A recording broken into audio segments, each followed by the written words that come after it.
warahmatullahi wabarakatuh. Di sini kami dari kelompok 2 yang terdiri dari saya sendiri, Ulfidatul Husna H91218057, serta ada kawan-kawan saya. Saya Sauki Abdullah, NIM H01218013. Saya Ziadatul Rizkia, NIM H91218059. Saya Nurko Maria Pratiwi. Saya Rahma Puspitarini.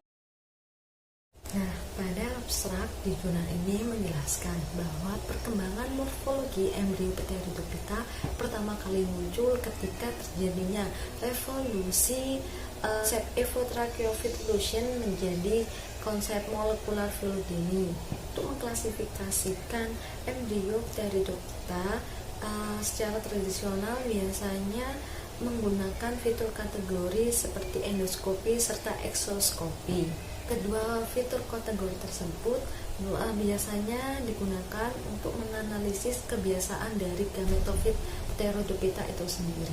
Dalam abstrak jurnal ini juga menjelaskan bahwa embriologi dari Pteridophyta dapat memberikan suatu petunjuk evolusi tracheophyte serta adanya perkembangan novel mekanisme. Biofit merupakan suatu karakteristik definitif dari semua tanaman yang ada di darat atau biasa dikenal dengan tanaman darat. Nah, embryofit ini sendiri diturunkan dari leluhur seperti ganggang hijau yang memunculkan chlorophyta modern. Embryofit pada tanaman darat rentan terjadinya pengeringan dan abiotik. Individu yang menghasilkan zigot sangat bergantung pada keberhasilan pembentukan sporofit yang baru lahir. Pada tanaman darat, embrio akan mendapatkan nutrisi melalui plasenta, di mana nutrisi apoplastik diangkut dari gametofit menuju ke sporofit melalui transfer sel. Pteridophyta merupakan tracheofit tertua dan masih ada di antara tanaman angiospermae yang lainnya. Nah, tumbuhan ini termasuk dalam tumbuhan Lycophytes seperti lainnya seperti Lycopodium. Semua Pteridophyta memiliki spora bebas dan bereproduksi menggunakan gametofit kecil yang independen dan sporol yang lebih besar. Pada bagian hasil dan diskusi pada jurnal ini menunjukkan bahwa beragam pola embriologi dihasilkan dari beragam morfologi gametofit. Suatu embrio terkendala dan diarahkan oleh kebiasaan dari suatu gametofit itu sendiri. Gametofit Pakis leptosporangiid hijau, embrionya membentuk daun pertama yang menonjol. Sedangkan pada hampir seluruh tanaman Dophytas lainnya, embrionya membentuk meristem apikal pucuk awal yang paling menonjol. Embrio yang mengalami fotosintesis secara cepat, proliferasi akarnya akan tertunda hingga munculnya daun. Sedangkan pada embrio yang lebih dahulu membentuk asosiasi mikroheterofitik, pada awalnya menghasilkan suatu rimpang yang menonjol. Cara nutrisi embrio akan sangat bergantung pada gametofit dalam jangka waktu yang lama. Pola embriologi yang serupa namun tidak sejalan dengan klasifikasinya mungkin dapat disebabkan oleh adanya revolusi secara beberapa kali. Istilah umum yang digunakan untuk menggambarkan embriologi Pteridophyta biasanya disebut dengan endoskopi ataupun eksoskopi. Selain endoskopi dan eksoskopi juga terdapat rawan embriologi. Dalam perkembangan embrio endoskopi, pembelahan zigotik terjadi secara melintang serta pembentukan dari sam serta daun pertama berasal dari sel dari dalam. Endoskopi biasa terjadi pada semua tanaman Lycophytes dan umumnya pada monilofit dengan gametofit mikroheterotofik yang besar. Embriologi Pteridophyta dapat dibagi menjadi 4, yaitu pertama, dalam embriologi yang rentan, pembagian zigot sejajar dengan arah gravitasi. Ini memposisikan prekursor organ hijau menuju takik apikal gametofit, berlawanan dengan arah leher archegonial. Akar muncul dari daerah embrio jauh dari trakikal apikal. Karakteristik ini hanya dimiliki oleh Pakis Leptosporongiate. Yang kedua, yaitu dalam eksoskopi, zigot membelah pada sudut kanan ke vektor gravitasi yang menempatkan prekursor organ hijau atau abu-abu menuju leher archegonial.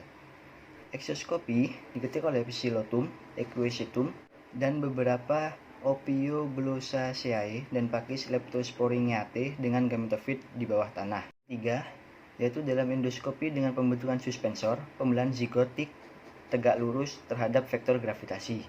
Ini menghasilkan sel suspensor yang mendorong prekursor ke embrio yang tepat atau abu-abu ke dalam gametofit. Ini terjadi pada beberapa Maratiaceae, Ophioglossariaceae, dan semua Lycophytes kecuali Isotes. Zigot juga membagi tegak lurus terhadap gravitasi dalam endoskopi tanpa suspensor. Pada pakis hijau, Thaloid Maratiaceus tidak menghasilkan embrio rawan. Menunjukkan embriologi ini berevolusi satu kali dalam pakis Leptosporongiate tetapi hilang pada Glacianiaceae dan Schizaceaceae bawah tanah yang eksotis. Semua Lycophytes adalah endoskopi dan hampir semua pakis Leptosporingiate cenderung mengalami embriologi kecuali untuk dua pembalikan. Ada evolusi independen endoskopi atau eksoskopi di Psilotaceae dan Epioglossaceae atau Equisetaceae dan Maratiaceae clades. Biologi tampaknya tidak tergantung pada kebiasaan gametofit, menunjukkan bahwa kebiasaan embrio terlihat samar-samar. Seperti halnya embriologi yang rentan, tidak ada suspensor yang terbentuk dalam eksoskopi. Daun pertama dan primordia SAM berasal dari sel luar dan muncul dari dinding venter yang mengembang atau calyptra, daripada tumbuh menjadi gametophyte talus. Dengan itu, terjadi absorptif non-kaki hijau berasal dari sel bagian dalam embrio dua sel. Ini memfasilitasi munculnya awal SAM dari gametofit untuk memulai fotosintesis atau membentuk asosiasi mikoheterotrofik awal. Dalam perkembangan embrio endoskopi, pembelahan zigotik biasanya melintang dan daun pertama dan SAM berasal dari sel dalam. Jika ada berkembang dari sel terluar, dekat leher dan memanjang, sehingga mendorong sel dalam dan turunnya ke dalam jaringan gametofit nutrisi. Sel bagian dalam menghasilkan daun pertama dan SAM menuju pangkal archegonium dan ram dan kaki menuju suspensor. Demikian pula pada embrio endoskopi tanpa suspensor, daun pertama dan SAM tumbuh ke dalam talus sementara kaki dan ram berkembang mendekati leher archegonial. SAM dan primordia daun mungkin menyerap karbohidrat dan nutrisi saat tersuspensi dalam gametofit. Pada Pteridophytes, tidak jelas apakah eksoskopi atau endoskopi bersifat plesiomorfik, karena tidak ada pola yang mencerminkan pengelompokan alami yang mempertanyakan kegunaan dari deskriptor ini dalam evolusi taksonomi. Bentukan suspensi tidak mungkin terkait dengan perpanjangan dari zigot terarah. Meskipun sangat penting dalam siklus hidup tanaman, struktur zigot tidak diketahui pada sebagian besar tanaman dan terutama Pteridophytes. Bentuk zigotnya pada Pteridophytes telah dilaporkan sering berbentuk bola atau memanjang elipsoidal pada sudut kanan ke bidang gametofit. Pada sebagian taxa pembentuk suspensor, zigot memanjang menjadi gametofit sebelum divisi pertama. Zigot memanjang yang tidak membentuk suspensor dapat mewakili kondisi suspensor vestigial dan langkah evolusi antara kehadiran dan kehilangan suspensor. Beberapa Equisetum dan Maratiaceae yang tidak memiliki suspensor, embrio memanjang sejajar dengan permukaan gametofit yang merupakan synapomorfis dari klit ini. Tidak seperti dalam embrio dengan suspensor sejati, sel gametofit di sekitarnya tidak membelah dengan cepat di sekitar zigot yang agak memanjang. Perpanjangan mungkin merupakan adaptasi yang memaksimalkan kontak dengan jaringan gametofit di sekitarnya dari mana zigot mendapatkan karbohidrat. Sementara perpanjangan zigot dengan pembentukan sel suspensor tampaknya telah berevolusi secara independen dalam Lycophytes dan sekali di setiap klet Eusporangiae. Zigot berevolusi dua kali lebih banyak pada Pakis Leptosporingiae. Semua embrio Lycophytes kecuali Isotes mengalami pemanjangan zigotik awal yang kemungkinan telah berevolusi satu kali dalam kelompok ini. Pada Monoiolophyte, pemanjangan embrionik awal mungkin berevolusi secara independen dalam Ophioglossariaceae tertentu. Interpretasi yang paling penting adalah bahwa suspensor yang bertindak lebih awal untuk memposisikan embrio yang tepat kemungkinan besar berevolusi secara independen dalam Lycophytes, Pachys ophioglossariaceae, dan Marathesiae. Gambar ketujuh merupakan tabel filogenik tumbuhan Pteridophyta. Nah, pada tabel ini terdapat keterangan yang merupakan garis yang berwarna putih dan garis yang berwarna hitam. Garis yang berwarna putih merupakan divisi awal reguler. Kemudian garis yang berwarna hitam merupakan divisi awal variabel. Nah, pada tabel filogenik ini terdapat juga kotak-kotak yang berwarna putih. Kotak-kotak putus-putus berwarna putih merupakan embrio. Maksudnya rawan dengan adanya embrio. Kemudian ada kotak-kotak yang putus-putus juga merupakan endoskopi. Ada pula kotak hairs, yang mana kotak ini adalah pembahasan embrio awal tidak berkorelasi dengan endoskopi. Nah, mengenai penelitian oleh Rumage pada tahun 1998 dan oleh Lonte pada 1937, beliau menjelaskan bahwa pada Lycophyte orientasi SAM berubah menjadi gametofit dan organ embrionik. Nah, begitu pula juga sebaliknya. Pada embrio, sebagian besar merupakan monilofit. Monilofit adalah Pachys. Nah, pada reorientasi embrio dalam gametofit merupakan cerminan dari filogeni, yang mana dari endoskopi dan eksoskopi. Yang tadi ya, dari tabel tersebut merupakan hasil dari bahwa ada pengaruh embrionik. Kemudian kita lihat pada gambar yang ke-8, yaitu dilihat dari sudut zigotik, merupakan adanya variabel var. Jadi di situ terdapat tulisan var dan ada juga supresor. Nah, arah pertumbuhan variabel ini berwarna pada gambar berwarna abu-abu. Kemudian pada gambar ke-9, pada daun yang pertama merupakan gametofit yang berkaki lebar. Nah, ketika kakinya tumbuh di gametofit ini bisa menjadi pada gambar 8 tuh. Nah, forasi oktan bisa berevolusi selama 2 kali dalam Pteridophyta. Nah, evolusi ini didasarkan pada kelas Pachys atau Leptosporaceae dan Lycophytes. Kemudian pada gambar yang ke-11 merupakan organ embrionik talus dalam Ptytophyta dan Equinocelum. Nah, bisa dapat dan membentuk oktan. Disampaikan oleh Taylor tahun 1989, yaitu mengenai embrio oktan telah berevolusi di beberapa garis keturunannya nih, seperti pada Indonesia. Divisi ini dapat mempengaruhi keturunan reguler pada embrionik Pteridophyta dan tidak bersifat homolog seperti dengan Pteridophyta lainnya. Begitu. Gambar 12, yaitu pencapaian kemandirian nutrisi embrionik melalui fotosintesis atau garis yang berwarna hitam, tepat setelah pecah dari gametofit bersifat plesiomorfik hingga tracheofit.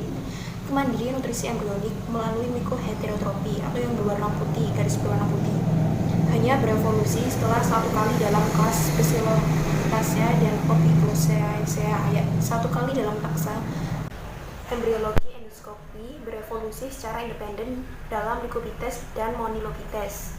Meskipun semua embrio endoskopi jelas terlindungi dari pengeringan dan kerusakan saat berkembang dalam bantalan gametofit, tidak pasti pertumbuhan primordial organ hijau ke dalam gametofit memfasilitasi yang akan mentransfer nutrisi ke organ hijau yang baru lahir. Karena dari bukti eksperimental telah menunjukkan bahwa kotiledon spermatofit menyerap nutrisi dari endosperma atau megagametofit nutrisi. Perbedaan dalam morfologi plasenta Lycophytes dan Monilophytes mencerminkan perbedaan dalam perkembangan arkeogonial mereka. Plasenta terdiri dari lapisan terluar kaki dan sel-sel venter yang berdekatan. Selama pengembangan archegonial, sel-sel venter basal yang berkontribusi pada plasenta dapat direkrut dari sel-sel talus gametofit, tetangga atau dari sel pada basal yang merupakan turunan mitosis dari awal archegonial. Selanjutnya pada gambar yang ke-13, dalam perkembangan archegonial sebagian besar monilofita, sel yang digambarkan dalam leukobites. Pertama, pada semua pterodopita, sel superficial membelah untuk membentuk sel ibu leher, bagian luar, dan sel dalam.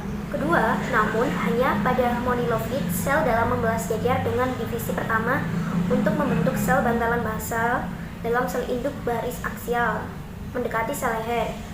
Yang ketiga, seperti pada leukobites, sel induk baris aksial membelah untuk membentuk sel telur dan prekursor sel-sel kanal leher dan sel kanal ventral. Selanjutnya, pada gambar nomor 14, gula yang diserap oleh kaki yang menumpuk sebagai butiran pati yang menonjol. Pada ujung yang berlawanan, sel-sel sporofit plasenta dari lumut tanduk Phaeoceros fimbriatus menghasilkan proyeksi filiformis atau panah yang diintegrasikan ke dalam lapisan sel gametofit hingga menjadi 6 sel. Selanjutnya pada gambar ke-15, sel transfer plasenta telah diperiksa pada beberapa pterodopita. Saat ini sangat pelit bahwa leluhur tracheofit yang umum memiliki sel-sel transfer di kedua sisi plasenta. Sementara pertumbuhan dinding gametofit hilang di Psilothacea dan semua pertumbuhan dinding tidak ada di dalam Isoethacea. Sampai studi perkembangan dilakukan pada dinding nacreous ini, homologinya dengan sel transfer tetap tidak pasti. Ketebalan ini dapat menjadi satu jenis dalam array modifikasi dinding sel transfer yang berbeda secara morfologis. Metagenesis tumbuhan paku, yaitu yang pertama spora berkromosom haploid pada habitat cocok akan berkecambah, selnya membelah mitosis menjadi gametofit yang haploid. Yang kedua, protalium menjadi antheridium dan archegonium yang haploid. Yang ketiga, antheridium menghasilkan spermatozoid haploid, archegonium menghasilkan ovum haploid. Yang keempat, spermatozoid membuai ovum dalam archegonium menghasilkan zigot diploid. Yang kelima, zigot mengalami mitosis menjadi sporofit diploid. Yang keenam, sporofit menghasilkan sporofil 2N. Yang ketujuh, sporofil memiliki sporangium 2N. Dalam sporangium ada sel endospora 2N mengalami meiosis menghasilkan spora haploid N. Kemudian, kesimpulan yang dapat kami peroleh dari jurnal yang kami jelaskan yaitu seperti pada sel-sel transfer plasenta, banyak yang homolog, serta struktur embrio memiliki morfologi yang sangat berbeda antara clade Pteridophyta yang secara evolusi juga berbeda. Meski sering terjadinya evolusi dalam embrio Pteridophyta, aspek archegonial, pengembangan, reorientasi embrio, dan digitasi antara plasenta jelas memisahkan Lycophytes dari Monilophytes. Pembagian zikotik awal telah dimodifikasi dalam beberapa contoh untuk membentuk suspensor, mulai di generasi proliferasi atau menjalani serangkaian formasi yang tepat dari gametofit. Ikhtisar dari kelompok kami yang kami peroleh yaitu tren evolusi yang dijelaskan dalam ulasan ini sangat besar dan terbatas karena kelangkaan studi embriologis. Embriologi Pteridophyta melibatkan interaksi yang kompleks antara proses pengembangan dalam gametofit dan sporofit. Perubahan proses selular dan metabolisme di kedua generasi selama embriogenesis belum dieksplorasi di luar pakis Leptosporingate. Hal ini menghambat pemahaman yang jelas tentang hubungan antara struktur dan fungsi dalam embriomorfologi. Mikroskop elektron telah digunakan secara luas di studi Angiospermae. Namun, teknologi ini belum dimanfaatkan secara maksimal dalam menilai karakter lain tracheofit. Sekian presentasi dari kelompok kami, kurang lebihnya kami mohon maaf. Wassalamualaikum warahmatullahi wabarakatuh.